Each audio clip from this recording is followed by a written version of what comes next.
এ নাও, কম্বলটা গায়ে দিয়ে দিও। ধন্যবাদ দাদা। ধন্যবাদ দাদা? এই গলাটা তো আমার কেমন চেনা চেনা লাগছে। মেঘার গলা, এটা তো আমার ওয়াইফ মেঘার গলা।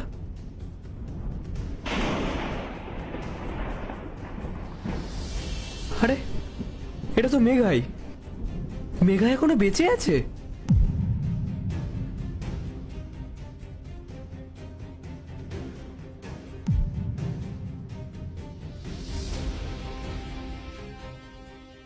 শুনুন, বলছি আপনি এরকম ঠান্ডার মধ্যে এখানে বসে আছেন কেন?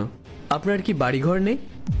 দাদা বাবু, কেউ তো আর এত ঠান্ডার মধ্যে এখানে এমনি এমনি বসে থাকবে না। আসলে আমার পরিস্থিতিটাই এমন, আমি এখানে থাকতে বাধ্য হয়েছি। আমার পরিবার আছে, আমার স্বামী আছে, আমার সংসার আছে। তাহলে তুমি তোমার বাড়িতে না থেকে এখানে কেন আছো? দেখো, একটা মেয়ের কিন্তু ভেবে রাস্তা থাকাটা সেফ নয়। দাদা বাবু, আমি আমার বাড়ি ফিরতে পারবো না। কিন্তু কেন? কেননা আমার দেওর আমাকে বাড়ি থেকে ধাক্কা দিয়ে বের করে দিয়েছে।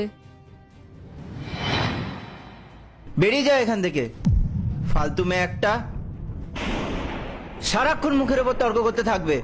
বেরিয়ে যাও এখান থেকে। আজকের পর থেকে তোমাকে যাতে আর এই বাড়িতে না দেখতে পাই। আবার যদি তুমি এই বাড়িতে ফিরে আসো না, আমার থেকে খারাপ আর কেউ হবে না। ভাই, তুমি আমার সাথে এরকম ব্যবহার করছো কেন? আমি কোথায় যাবো এই ঠান্ডার মধ্যে? আর আমি তো পড়াশোনাও জানি না যে নিজের জন্য একটা কাজ জোগাড় করে নেব। এই শোনো, আমি তোমার এইসব জ্ঞান আর শুনতে পারবো না। আমি যখন বলে দিয়েছি এই বাড়িতে আর আসবে না মানে আসবে না। আর একটা কথা কান খুলে শুনে রাখো, দাদা তোমার হাজবেন্ড হওয়ার আগে না ও আমার দাদা হয়। আর আমি দাদাকে তোমার ব্যাপারে এমন ভাবে বোঝাবো না, দাদাও তোমার বিরুদ্ধে কথা বলবে। যাও এখান থেকে। ভাই, ভাই আমার কথাটা শোনো। আমার শ্বশুর মশাইয়ের শেষ ইচ্ছে ছিল ওনার ছোট ছেলেকে যেন আমি নিজের ভাইয়ের মতো আগলে রাখি। আমি ওনার দেওয়া কথা না সব সময় পালন করার চেষ্টা করতাম। আমি আমার দেওরকে নিজের ভাইয়ের মতো ভালোবাসতাম। সবকিছু না খুব ভালো চলছিল। তারপর আমার হাজবেন্ডের বাইরে একটা কাজের সুযোগ আসলো আর ও সেখানে চলে গেল। যখন আমার হাজবেন্ড বেরিয়ে গেল কাজের জন্য, তারপর থেকে না ওর ভাইয়ের আসল চেহারাটা বেরিয়ে আসলো। আর তারপর ও আমার সাথে খারাপ ব্যবহার করা শুরু করলো, আমাকে রোজ কথা শোনাতে শুরু করলো। আর আমার যত গয়নাগাটি ছিল সব ও নিয়ে নিল। এমনকি ও আমার ফোনটাও ছিনিয়ে নেয়, যাতে আমি আমার স্বামীর সাথে কোনো যোগাযোগই না রাখতে পারি। আর তারপর একদিন আমাকে বাড়ি থেকেই বের করে দিল। জানেন দাদা, আমার হাজবেন্ড এটাও জানে না যে আমি কোথায় আছি, বেঁচে আছি কিনা, সুস্থ আছি কিনা।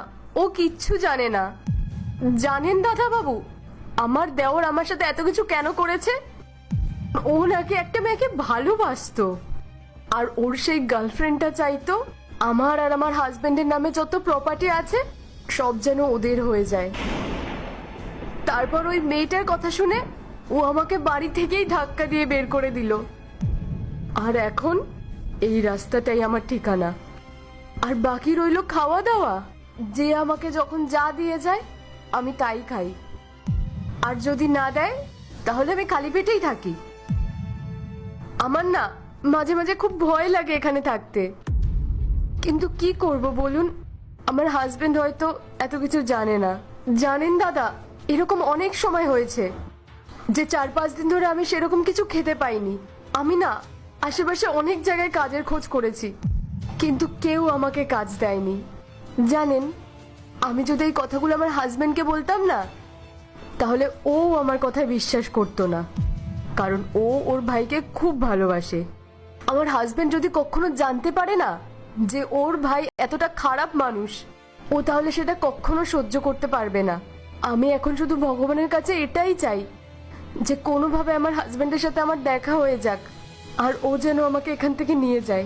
আমার এখানে একা একা থাকতে বড্ড ভয় হয়, আর শীতে না খুব কষ্টও হয়। আমি যদি এখানে এভাবে আর কিছুদিন থাকি, তাহলে আমি আর বেশি দিন বাঁচবো না দাদা বাবু।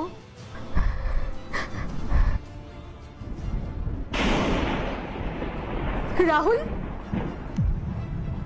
তুমি কোথায় ছিলে এতদিন? তুমি জানো আমি তোমাকে কোথায় কোথায় খুঁজেছি? আমার খুব কষ্ট হতো। মেঘা, বিশ্বাস করো, আমি জানতাম না যে তুমি বেঁচে আছো। ভাই আমাকে বলেছিল যে তুমি আর এই পৃথিবীতে নেই। ও আমাকে মিথ্যে কথা বললো। আমি ওকে কতটা ভালোবাসতাম, কত বিশ্বাস করতাম আমি ওকে। আরো ও আমার সাথে বিশ্বাসঘাতকতা করলো। আরো আরো তোমার সাথে এরকম ব্যবহার করলো, তোমার সাথেও এরকম করলো, তোমাকে বাড়ি থেকে বার করে দিল। আরে ওর যদি টাকা লাগতো ও আমাকে বলতে পারতো, আমি দিতাম ওকে টাকা। কিন্তু তার জন্য ও তোমার এটা কি অবস্থা করেছে। আমি ওকে ছাড়বো না। এবার আমি বাড়ি গিয়ে ওকে বাড়ি থেকেই বার করে দেবো। তুমি আর ভয় পেও না, আমি আছি তো তোমার পাশে। তুমি চলো আমার সাথে।